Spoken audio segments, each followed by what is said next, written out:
இன்றைக்கு ஆட்டிறைச்சி குழம்பு எப்படி செய்கிறேன்னு பார்க்க போகிறோம். ஃபஸ்ட்டு ஆட்டிறைச்சி குழம்பை நல்லா கழுவோம். பிறகு ஆட்டிறைச்சி குழம்பை கடாய்க்குள்ள போடணும்.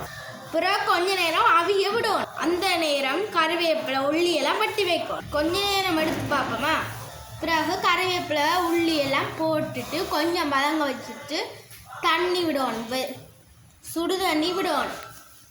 பிறகு தூள் போடணும், பால்மாத்தூள் போடணும், தேங்காய் பால் தூள் வேணும்.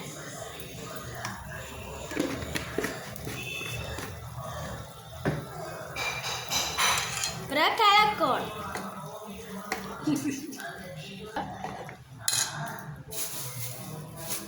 கலந்த பிறகு கறி மிளகாத்தூள் போடலாமா. அதுக்கு பிறகு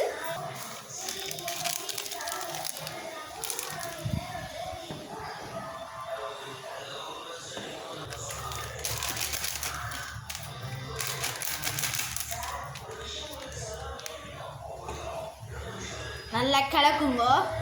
அப்போதான் கறின்ற டேஸ்ட்டுக்கு வரும்.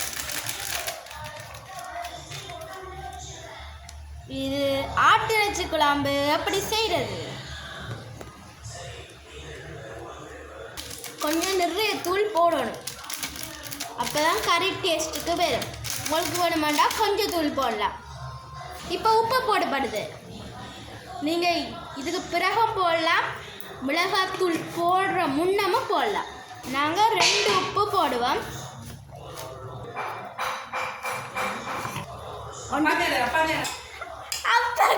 அப்பாக்கடு நாங்கள் அப்பாக்கடு ஒரு குழம்பு நாங்கள் அப்படித்தான் அதுக்கு பேர் வச்சிருக்கோம். கடைசியில் அவிய விடுறோம். இது கடைசியாக இப்படித்தான் வந்திருக்கு. இதுக்கு பிறகு நல்லா அவிய விட்டுட்டு சாப்பிட்றதான் வேலை.